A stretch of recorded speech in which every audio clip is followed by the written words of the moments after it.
We've got 7 different stories to look at from 7 different articles, guys. It's another episode of Newsround. Let's dive straight into it.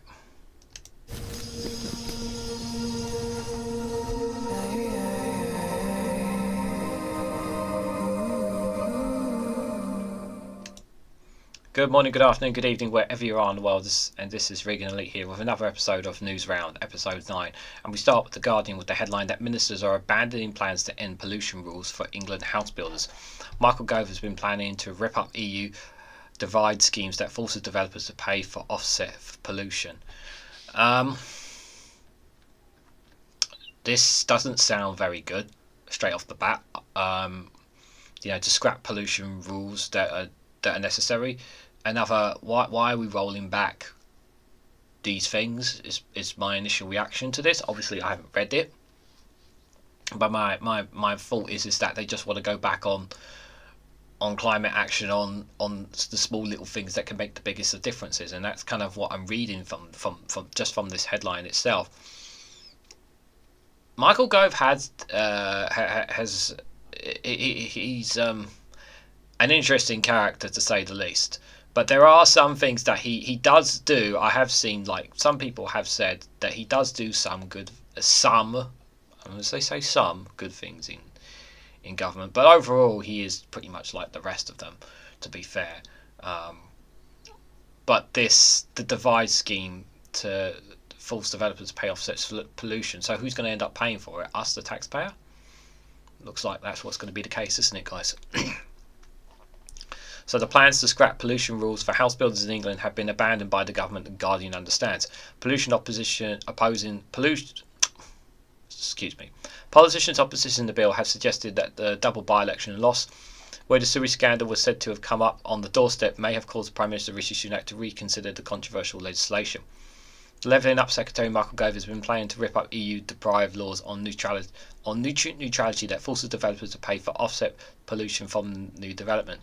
It is believed that he had Sunak's support, and the government claimed removing these rules for house builders could unlock more than 100,000 homes. The nutrient neutrality scheme, aimed at saving England's rivers from being overloaded with nitrates and phosphates, which causes algal blooms and choke oxygen from rivers, allows developers to pay for credits to improve local wetland area. This allows them to offset pollution caused by new homes that would overwhelm the sewage systems in sensitive areas.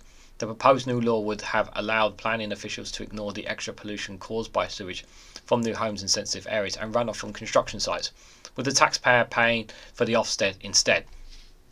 Just like that, taxpayer. So instead of those building the homes paying for it, we're going to end up paying for it. Why?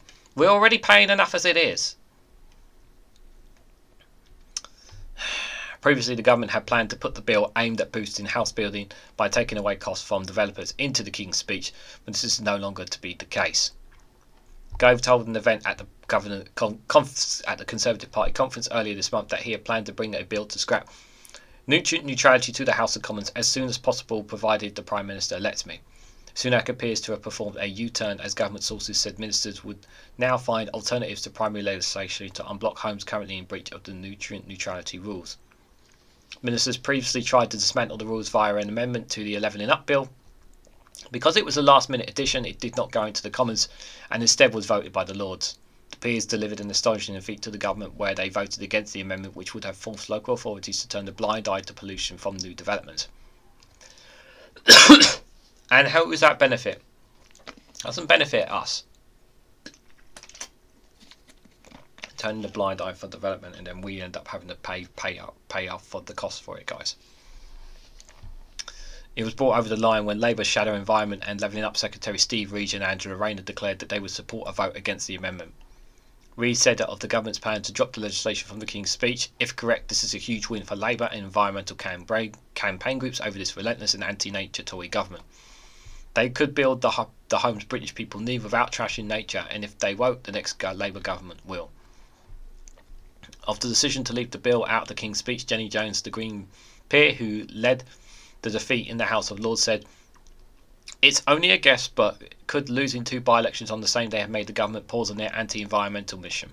Did their canvass pick up on the fact that voters are furious about the sewage being discharged into precious watercourses? Colour makes me very happy." Nature and green groups have celebrated the government's U-turn. Joel Edwards, Director of Policy at the Wildlife Trust, said, "We are relieved the UK government is abandoning attempts to get rid of nutrient neutrality rules that exist to stop water pollution from becoming even worse. House building and nutrient resolutions must not be pitted against each other." Excuse me. Both unnecessary and possible. Ruth Chambers of the UK Green UK Coalition of Environmental Organisations added, "Ministers have recently sought to use the environment as a cultural war issue rather than passing legislation to turn around the nature's decline or tackle climate change.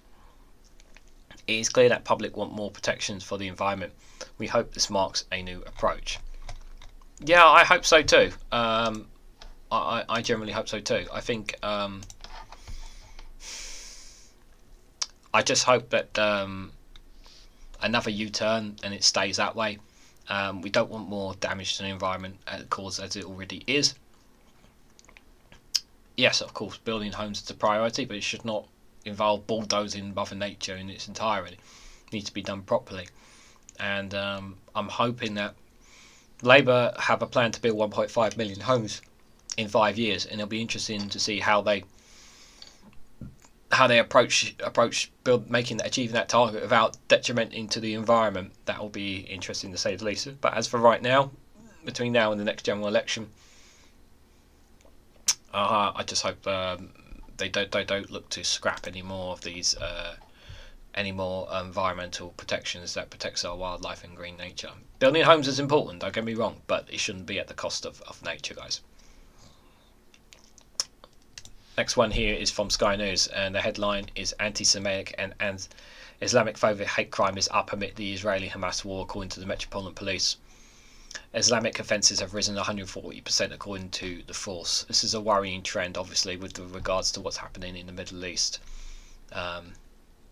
There's been a 1,353% increase in anti-Semitic offences and a 140% rise in Islamophobic offences between the 1st and the 18th of October. The Metropolitan Police has said some 218 anti-Jewish hate crimes compared to 15 in the same period last year have been recorded by the force, while offences targeting Muslims were up by 42 to 101. Deputy Assistant Commissioner Aki Akane said, "It is not acceptable and I promise that we will investigate." So there's a big problem with tackling this issue, and that is our prison systems are currently full, and slapping people with fines is not going to be enough. I think I want harsher punishments for those who commit anti-Semitic hatred, whether it's on Jews or on Muslims or any religious beliefs for that regard, based on that. The problem is that you can't throw them in jail because there's barely the prison system is full at the moment. So it's just really annoying right now on that part. As for people themselves, I'll just say the one thing that I want is the bloodshed to stop. I just want the bloodshed to stop, and attacking Muslims or Israelis or whoever is not going, here in the UK, it's not going to solve anything. It's not going to fix anything. It's not going to make the problem any better. All you're doing is making things worse. And people here in the UK, ordinary British people, or whether they're British or not British, regardless of whatever their culture's religious belief, they've got nothing to do with what's going on over there. And they are simply living their lives with their friends and family and whatnot. And you're bringing up who they are for absolutely no reason whatsoever. It's got absolutely nothing to do with them. And they're just trying to live their lives. And if you're one of those people, shame on you, because you really should know better. You should treat people differently just because of their religious beliefs or their nationalities or the colour of skin or whatever that may be. They're just trying to live their lives just like you and I right now. It is shameful. I have a very simple message. Leave them alone. Leave them alone. It's bad enough as it is. Alright, rant over. The Met has made 21 hate crimes arrests, including a man this week held on suspicion of defacing posters of missing Israelis in Camden, North London, and another man held over 10 instances of alleged Islamophobic graffiti on a bus stop in New Maiden Range Park, southwest London. It comes amid increasing tension in the UK sparked by the Israeli-Hamas war, with another large pro-Palestine protest planned on Saturday, with more than 1,000 officers will be deployed. Last weekend's demonstration saw a stage erected near the Centre Graph in Whitehall, which attracted heavy criticism, and police said the platform will instead set up nearby King Charles Street. There will also be restrictions in place around the Israeli embassy, police said. The DAE Akin said people chanting "From the river to the sea, Palestine will be free" used in wider protests this weekend will likely not be an offence and would not result in arrests. There's nothing wrong with protesting for Palestine, but there is a difference when it comes to Hamas, and it's important that the protesters make that distinction. And I believe if police officers do hear those who support Hamas, you should arrest them. That's my opinion, and you can agree to disagree with me on that. The controversial slogan is a call to end Israel's occupation of the West Bank, and for some people, but to others it may include Jewish groups as seen as anti-Semitic. We are well aware of the strengths of feeling in relation to it, said the DAC Akin. We can see scenarios where chanting these words would be unlawful, such as outside a synagogue or a Jewish school, or of other Jewish persons or group intending to intimidate. Police said there were 15 arrests at last Saturday's protest, while Commander Dominic Murphy said one person was held on Tuesday under Section 12 of the Terrorism Act on suspicion to support a proscribed group. He was arrested at a demonstration carrying a banner allegedly in support of Hamas, which was banned as a terrorist group in its entirety in 2001. Commander Murphy said almost 1,400 referrals have been made to the online counter-terrorism unit, with more than 100 requesting further investigation to see if there were any breach of the Terrorism Act. The other issue as well to note with this story, guys, is that the police are already... This is a headache for the police, and it's hard enough for them trying to respond to crime enough as it is, when they're already stretched as it is a police force, and the corruption and the issues that we've talked about before on the channel about the police force. But to add this, to compound this to it, just makes things even worse. And all I will say is just think before you shout, think before you tweet, think before you say anything, because this is a very sensitive topic, and like I said, I want the bloodshed to stop as quickly as possible on both sides. I want a ceasefire, and I want cooperation of some sorts. And it's not. And please do not blame the people here in the UK for what is happening over there. It is. You want somebody to make a difference. Put pressures on governments. Put pressures on world leaders. Put pressure on politicians. Don't shout and abuse ordinary men and women who are simply trying to live their lives like everybody else, because you're not helping anyone for that matter. And it's going to be difficult for the police to handle this, to say the least. And I just hope that nobody suffers. There's no serious injuries or any, God forbid, any deaths that take place here in the UK. I mean, it's horrible enough over there, but we don't want that here in the UK. So just pause and think about what you do with regards to this extremely sensitive topic. Right, the next one is from the BBC, and this is extremely frustrating to say the least, this one. So the headline is "Crumbling Concrete RAAC found in 18 more hospitals in England." Why? Why are there more hospitals being found? There were obviously reports of some schools having RAAC, that's the reinforced autoglad aerial concrete. I think it's the full term. It'll say in the article, but when it was initially reported, obviously they were just basically putting sticky plasters or whatever just to keep it up. The NHS doesn't have the money, because the money is not going into fixing these issues. It's just going straight out into private companies or whatever, and it's an absolute joke. The other thing as well is that is that not just Conservative but even Labour government have sat on this issue, and it's just it's really embarrassing, to say the least. It should not be happening at all. This should have been dealt with ages ago, and why it's only coming up now is just beyond a joke, really. 18 more hospitals in England, guys. 18 more hospitals in England contain potentially crumbling concrete, bringing total effect to 42. 42 hospitals in the United Kingdom have RAC. That is disgusting. The Department of Health has confirmed the reinforced oil-clad aerial concrete RAC has been found in 214 schools and colleges in England, as well as thousands of other buildings. NHS providers who represent hospitals said the concrete puts patients and staff at risk. Full structural surveys are taking place at the all newly confirmed sites. The government said it was committing to eradicating RAC from NHS buildings completely by 2035. 7 of the worst affected hospitals will be replaced by 2030 as part of a programme to build 40 new hospitals in England and aid. You've only built 2, and that was they've only built 2 hospitals, is my understanding, and both of them were started before they were even in power. You can correct me if I'm wrong on that, but they said about 40 new hospitals all the freaking time and never got going with it. A reminder of what is RAC for those who haven't covered it before. So RAC is a lightweight material that was used mostly in flat roofing but also in floors and walls between the 1950s and 1990s. It is aerated like bubbly, like an Aero chocolate bar. Although a cheaper alternative to standard concrete, is less durable and has a lifespan of about 30 years. And when it gets wet, the bubble allows water to enter the material, making it more likely to crumble.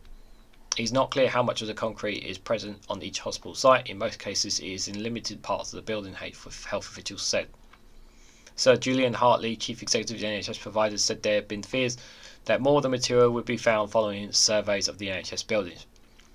Trusts are doing everything they can at huge cost to keep patients safe where this concrete is found, he said. 7 trusts are at most risk and will have their RAC replaced by 2030. But he said it would be 12 years before other hospitals and buildings had it removed and replaced, and that puts patients and staff at greater risk. The RAC problem is a symptom of a far bigger and longer running one, so Julian said.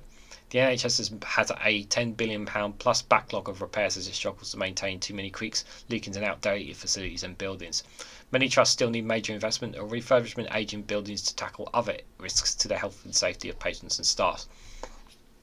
The austerity cuts. You have to keep buildings and structures up to date, and if you don't, this is what's going to happen. So it's not just RAC, obviously, that is an issue for hospitals and schools, but it's obviously crumbling buildings and repairs that they've kind of just been left to sit there rather than actually putting the investment in.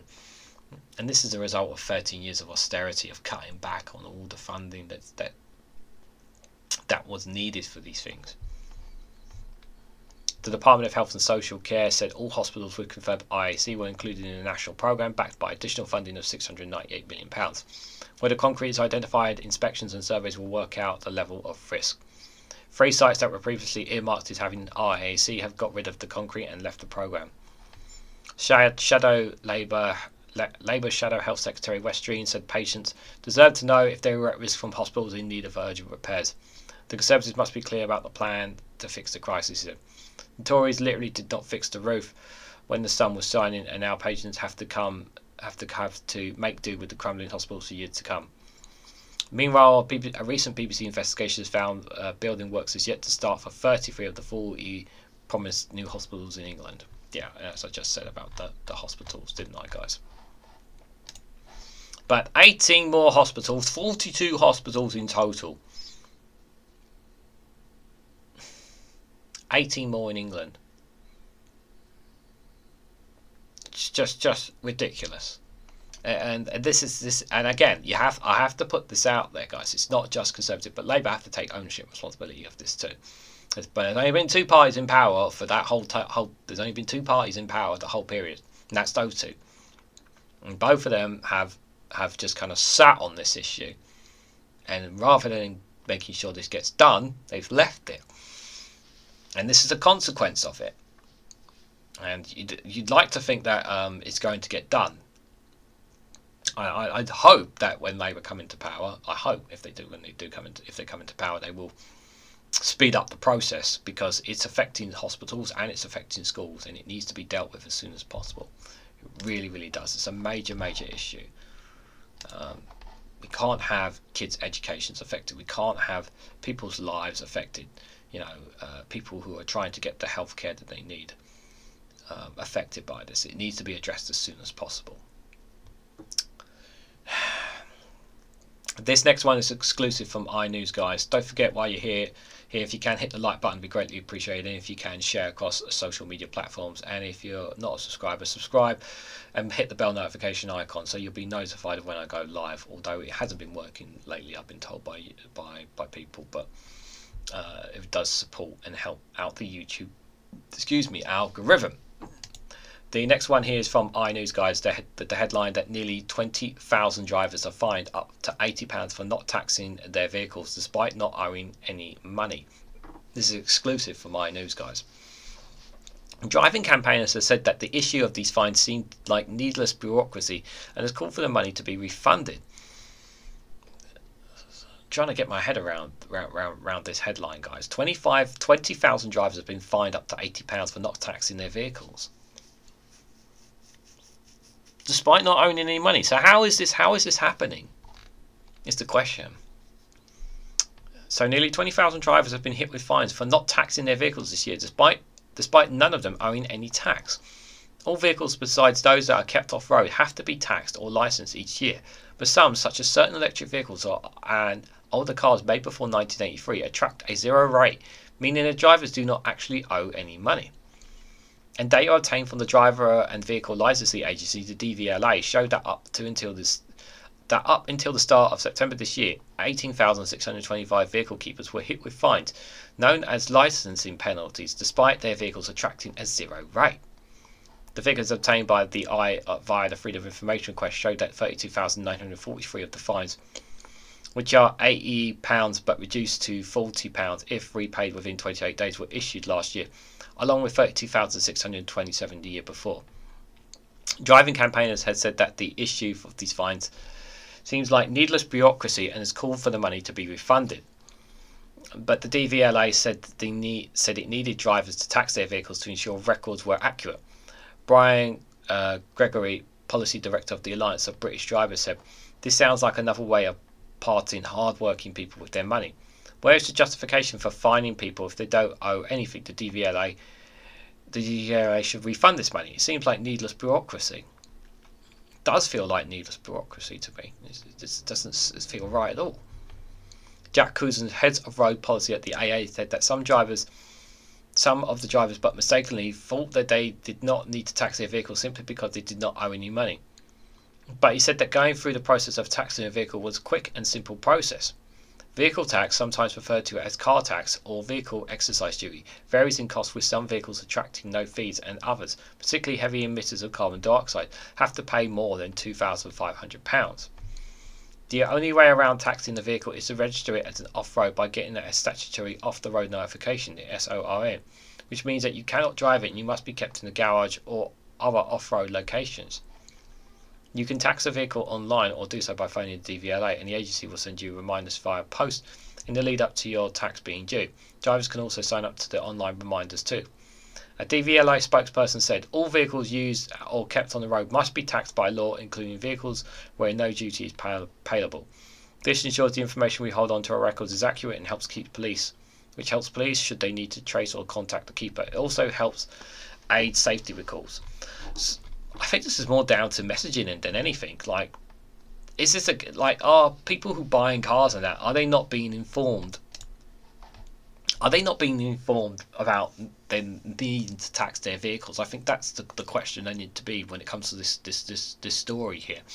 Are they actually being told what they need to be told with regards to this? I think that's a question. Because it says here, obviously, certain electric vehicles and older cars before 1983 attract a zero rate. So, are they being given all the information that they need by wherever they're getting their car from? And if you're getting it from a second and third hand, you need to basically do your research to make sure that you're covered. Basically, I think it's a simple message of is that check if your car needs to be taxed. I think it's a very simple case of it. Ask the questions. You know, it really shouldn't be the case that you should have to chase this up.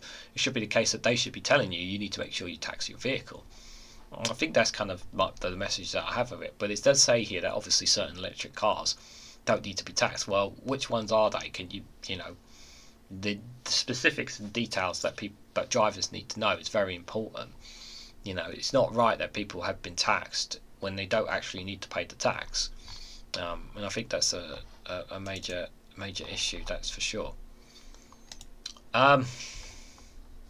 Guys, we're going to do something a little bit different. I'm just going to break things up a little bit here on Newsround, because obviously going all the way through with non-stop with news can be quite down and depressing and sometimes. So I'll bring a little bit of I'm going to break the news up a little bit, shall we say.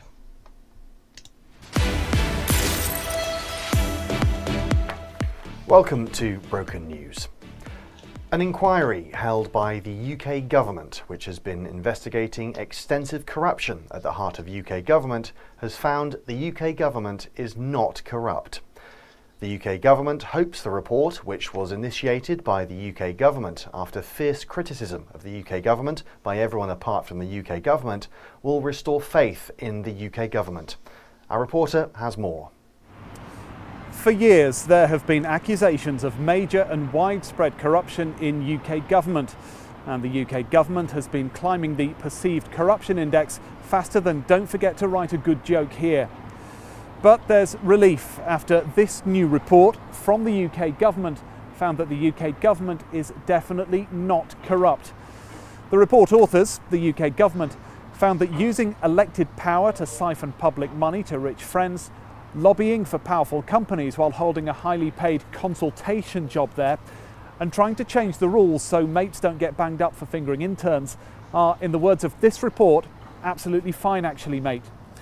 The report goes on to claim that, if anything, the UK government could go even further. It says, to be honest chaps, all the plebs are so distracted by brown people in small boats and going mental about who's allowed in whose toilets that they're not even looking at the fact that you're stealing all their money while cutting back on their services. So why not fill your boots while there's still time? Back to you. What a lovely story. That's all from Broken News. You're up to date.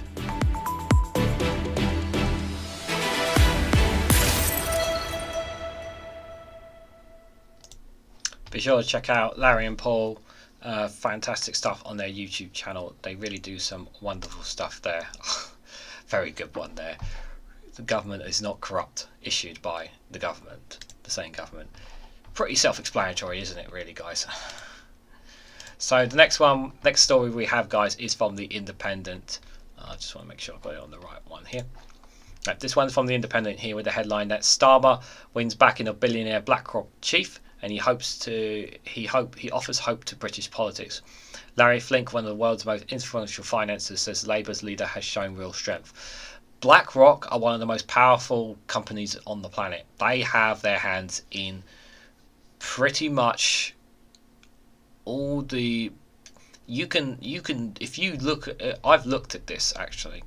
BlackRock are one of the most powerful companies on the planet. And the reason why you may not know that, or you may know that, is because they have pretty much shares in all of the most powerful companies in the world. They have a great deal of influence. Them and a few other selective companies have a great deal of influence on politicians, on world leaders. And this backing here kind of gives you like a seal of approval from one of the most powerful people on the planet, representing one of the most powerful companies in the planet. But it also tells you that that Keir Starmer is not clean as a whistle, because you wouldn't get a backing like this if you were clean as a whistle, that's for sure. One of the world's leading financiers has given the backing to Keir Starmer, saying that the Labour leader offers a measurement of hope to British politics. Larry Fink, chairman and chief executive of BlackRock, the world's largest asset manager, told the Wall Street Journal that Sir Keir had shown real strength in bringing Labour back to the centre ground of British politics after Jeremy Corbyn's leadership. The American financier suggested that the party's makeover might indicate that the pendulum of global politics has swung back to the centre of the populism of Brexit, Mr Corbyn and Donald Trump. He told the Free Expression podcast that Sir Keir Starmer has shown real strength as a moderate Labour Party. If you think about the UK was the one that started the high level of populism through the Brexit, and then the populism led here to Donald Trump being president. Well, we'll see what happens if Starmer gets elected in, let's say a year from now, but I believe that's a measurement of hope. Mr Fink, a billionaire who gives money to the US Democrats, met both the Conservative and Labour parties on a visit to the UK and said he was impressed by how Sir Keir had turned the party around. Answering questions on the challenge of political leadership in the US, Mr Fink said, "I'm very pleased to see how the Labour Party in the UK went from an extremist party with Marxist leader to Sir Keir Starmer, who has shown real strength as a moderate Labour Party." I'm not comfortable with calling Corbyn a Marxist leader, in my opinion. But you can see just by the remarks and the attitude of this man, like just how dangerous he is. Like, we're talking Murdoch level power here, guys. This is what you need. It's the people who you don't know can be the most powerful as well. The pendulum went far there, he said, referring to Jeremy Corbyn's election as Labour leader. Mr Corbyn led the party from 2015 until he quit in April 2020 after his resounding defeat in the 2019 election. After Sir Keir took over the leadership, a dossier drawn up by the party suggested Labour officials opposed to Mr Corbyn worked to lose the 2017 general election in the hopes that a bad result would trigger a leadership contest to oust him. Mr Fink, a lifelong Democrat who backed Hillary Clinton in the 2016 presidential election, also praised Rishi Sunak for rolling back on net carbon zero targets. No. He said power is more important than your strategy. Okay, keeping the lights on. In the UK, they weren't going to ever meet those targets. They overdid. So he actually rolled back to more sensibility, in my opinion. Yeah, your opinion. Sir Keir has long tried to woo the business vote, promising planning reforms and a modest industrial strategy to revive the economy. A BlackRock spokesperson said, Larry was offering his observations on the transformation of the Labour Party and his political, and the view that political parties moving back towards the centre was a measurement of hope. He was not offering an endorsement of any political party. Yeah, it's very clear to make that point. He was not picking a side there. I think that, but he's clearly a man of great power and great influence, and him talking up Keir Starmer tells you that, yeah, we're going to back this guy. We're going to back this guy. It tells you a lot about how far Keir Starmer has really come, to say the least, guys. It's definitely come a long way, that is for sure. But yeah, keep an eye out for that man and the name BlackRock, because they are more powerful than we know, guys. So I've got 2 more articles left for you guys. I didn't realise we're running through things as quickly as we have, but we'll see how things go anyway. If you can, as always, hit the like button, and if you can, share across other social media platforms, and if you hit the bell notification icon, you're supposed to be notified of when I go live, but for some reason, or when I upload a video, but for some reason YouTube hasn't been doing that lately. So, but I would say if you are not already subscribed, subscribe and support the channel, would be greatly appreciated. So this next one, guys, is from Open Democracy. You may have heard the term from Rishi Sunak lately, but if you haven't, you're going to be the first to hear it. So the headline here from Open Democracy is Rishi Sunak has been called Dr. Death by government scientists after the Eat Out to Help Out scheme. So this is in regards to the COVID inquiry, guys. So WhatsApp and email submitted to the COVID inquiry revealed tensions over government decisions. Excuse me. So the Prime Minister Rishi Sunak was labelled Dr. Death by the Chancellor by one of the UK's top scientist advisors following a controversial Eat Out to Help Out scheme. The latest batch of WhatsApp messages and emails shown at the COVID inquiry also revealed opponents of lockdown measures were referred to as Let It Rip Brigade and by then Chief Scientific Advisor Patrick Vallance. It's pretty extreme to call someone Dr. Death. I mean, is he real? I mean, at the time, there were two ways you could look at the Eat Out to Help Out scheme. You could either look at it at one way of, which is what the majority of us look at it as you're putting people together when we've only just come out of lockdown. You're trying to push people to come together when we need to be kept separate from each other to protect ourselves. For the sake of COVID, for the sake of protecting ourselves and friends and families from potential death. But on the other hand of it, and which is the one from the business side of it, businesses are losing out on money. They need to make, we need to get going, get the economy going, that kind of thing. And that was kind of the picture that he was trying to paint for it. And it really did not. It really sent kind of the wrong message. It was weird, but businesses, people were really taking advantage of this.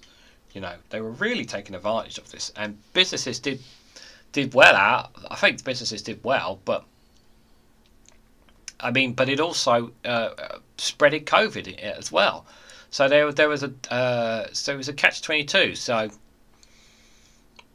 I wouldn't go as far as calling him Dr. Death, though. I think that's a bit extreme in my opinion. But that's just me. And one member of the WhatsApp group, made up of top scientists, was even called a F-wit in exchange between senior figures. John Edwards, a professor of epidemiology and population health at the London School of Hygiene and Tropical Medicine, told the inquiry there were many people, well, not that many, but there were vocal people who took the view that we shouldn't have lockdown in the first place, and that we shouldn't be considering that again. Asked by Hugo Keith, the lead counsel into the inquiry, who F-wit referred to in messages between himself and Angela McLean, who became government chief scientific advisor earlier this year, said it referred to Carl Hennington. Huntington, director of Oxford University Centre for Evidence-Based Medicine, was scheduled to follow Emmons in giving evidence to the inquiry. Reflecting on the meeting that prompted the exchange between himself and McLean, Emmons told the inquiry, "I had interrupted Dr. Halligan at one point because he was making some really basic epidemiological errors, the things that we teach our students on day one. I couldn't let it go after a while, so I did interrupt, and that slightly took the wind out of his sail." The reference to the Let It Rip Brigade was included in an email from Vallance to Emirates ahead of a meeting with Boris Johnson. According to Vallance, this gathering was supposed to represent a balanced group across views. But Emmons and McLean gave short strifes to the anti-lockdown arguments they heard. In one WhatsApp message, Emmons claims every statistic presented is wrong. McLean later sent a message referring to Dr. Death, the Chancellor, believing that the current PM and then Chancellor Sunak. Emmons took aim at the government's flagship Eat Out to Help Out campaign spearheaded by Sunak. He added the optics of it were terrible. This was a scheme to encourage people to take an epidemiological risk. Asked if the Dr. Death comments referred to Sunak and the Eat Out to Help Out campaign, Emmons replied, "It's not so long ago, I don't really know, but it might well be." It's essentially saying less yes there, allegedly. Concerns about Eat Out to Help Out were also raised at yesterday's evidence session, when behavioural scientist expert Lucy Yardley said the scheme came at a really crucial, problematic time. Naomi Fuller, spokesperson for the COVID-19 bereaved Family for Justice UK, said, "This inquiry has made clear that there were absolutely no consultations with the government scientific advisors on the Eat Out to Help Out, that it contributed to the loss of hundreds of thousands of lives, put unnecessary pressure on the NHS and plunged the country into a brutal second lockdown. It's unbearable to think that if it wasn't for Rishi Sunak's reckless, unscientific and callous approach, my mum might still be with me." When our current chief scientist advisors have referred to our Prime Minister as Dr. Death, how can any of us have any faith in our government if another pandemic strikes? Unfortunately, not wrong on that remarks.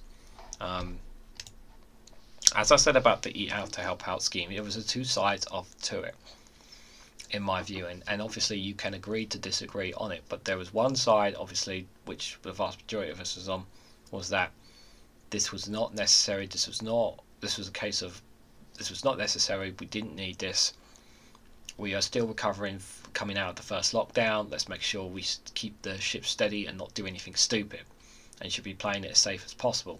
The government tried to rush things, and this was one of the things that they were rushing, as an attempt to try and get people back into the groove of things, and it was just sending the wrong message. And then on the other side, as you can see in there, the intention of just trying to get businesses, trying to get the economy going, all that stuff, when there's no point having an economy if people are dead. And as I just pointed out there, that lady's mum might still be here if that scheme had not come through. Hence the name Dr. Death. Not a very nice title to be named, none. That's for sure, guys. One last story for you guys. This one is from Byline Times. And this it's actually a. Oh, hold on, what have I done there? There we go. I pressed the wrong. Normally, I like to fade things in rather than cut them. Apologies. This one from Byline Times, guys. The headline is "Easing post-Brexit trade deal between the UK and EU would benefit businesses and industries on both sides." Mike Buckley, director of the Independent Commission on the UK-EU relations, sets out a tangible step that could improve post-Brexit trade. Excuse me. Straight off the bat, guys, we know that we need to make things easier between the UK and the EU when it comes to relationships between our trading partners, and we need to make it as easy as possible for businesses. And this is just once again highlighting the issues that are at hand, and that we need to make it as easy as possible for all our businesses, for both the EU and the UK. And they are our neighbours, and they are always going to be our trading partners. They always will be, and we will always have that relationship. You can't move our island over to the Pacific as much as they want to. So let's read into it, guys. So the Trade and Cooperation Agreement negotiated by Boris Johnson came into force on January the 1st, 2021, changing permanently the terms of the trade and broader relationship between the UK and the EU.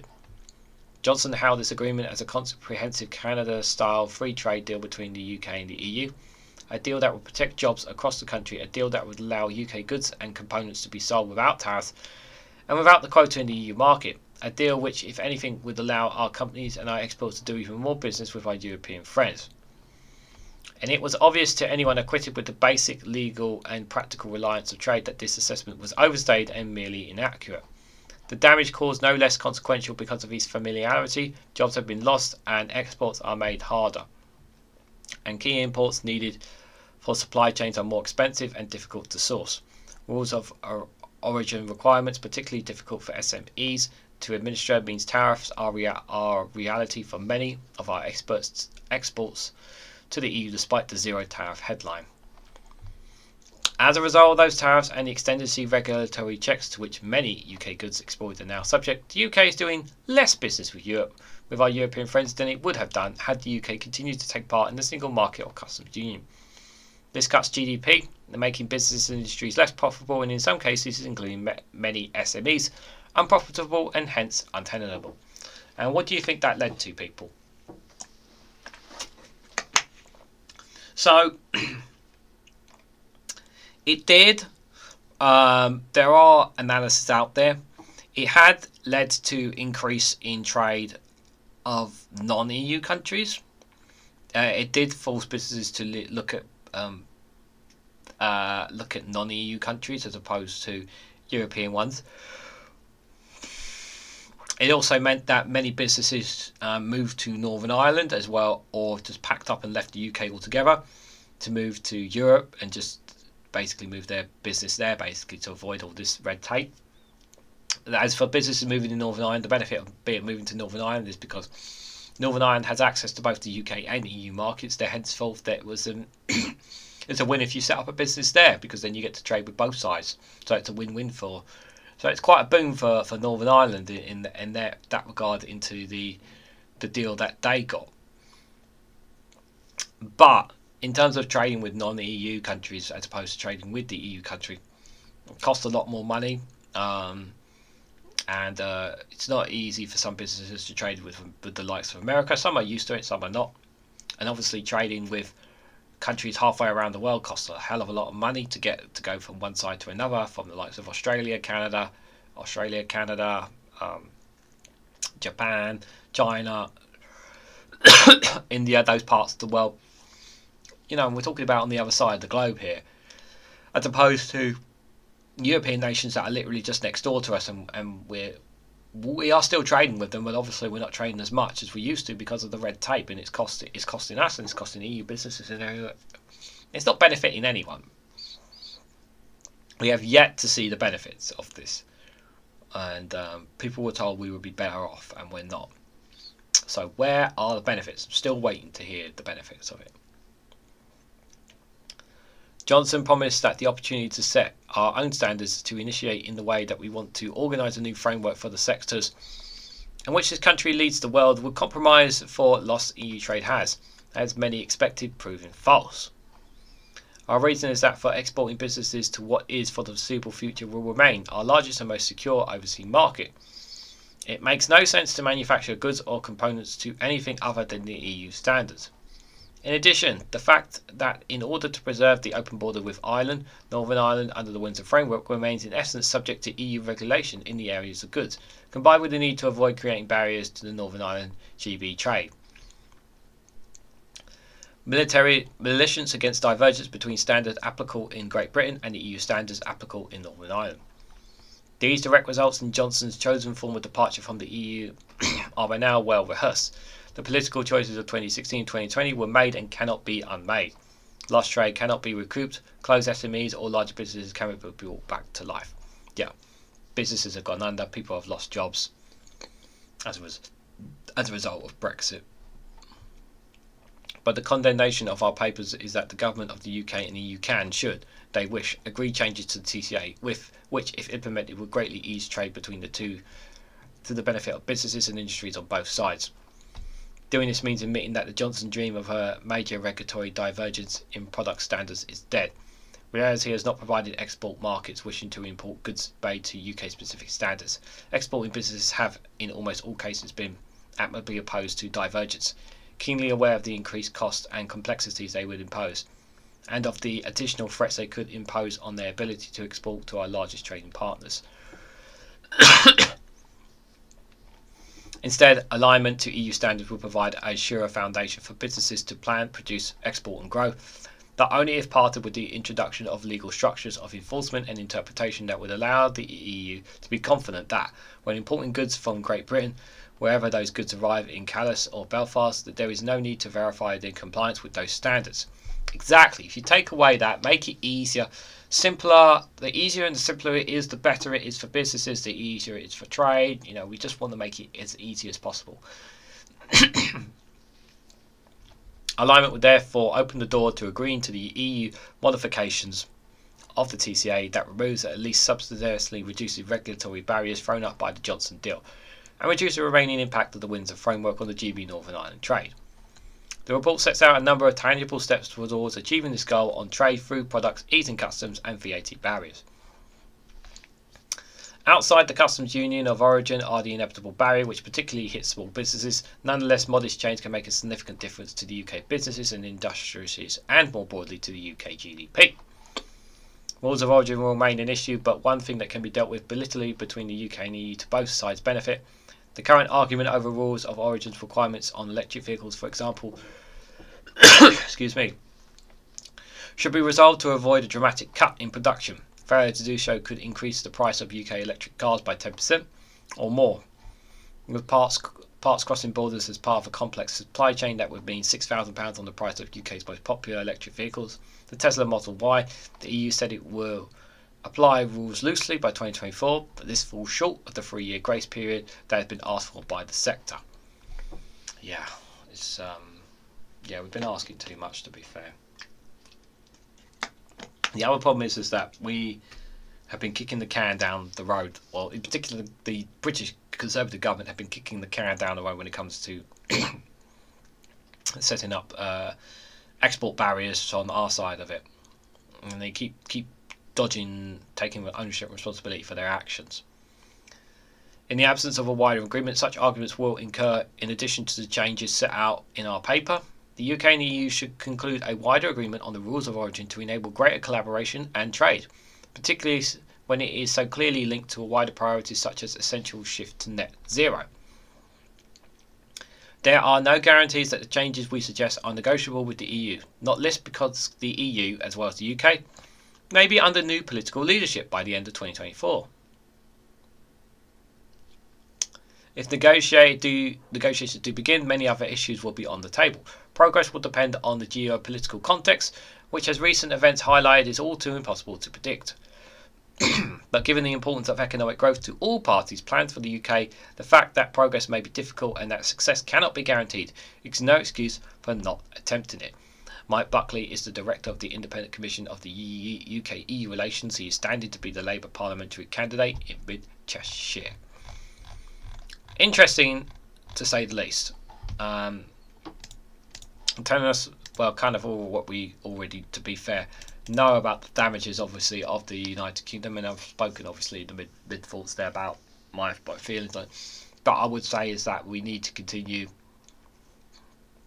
to make it as easy as possible to decrease the red tape as possible, decrease the paperwork, and make it so. And hopefully, the next next round of tables, excuse me, that can be done for the benefit of both the UK and the United Kingdom, both the EU and the UK, as opposed to businesses continuing to suffer, considering having to make cuts, job losses and whatnot because of the result of Brexit. And Brexit has harmed us greatly, that is for sure, guys. And on that note, guys, I want to say a big thank you to everyone who has watched the Newsround. I really greatly appreciate if what you guys think of all the articles that we have talked about today. Let me know what you guys think down in the comment section below. Let me know what you guys honestly think about some of the stories that we have covered today. Like, share and subscribe as always. Take care, and I hope to catch you all very, very soon.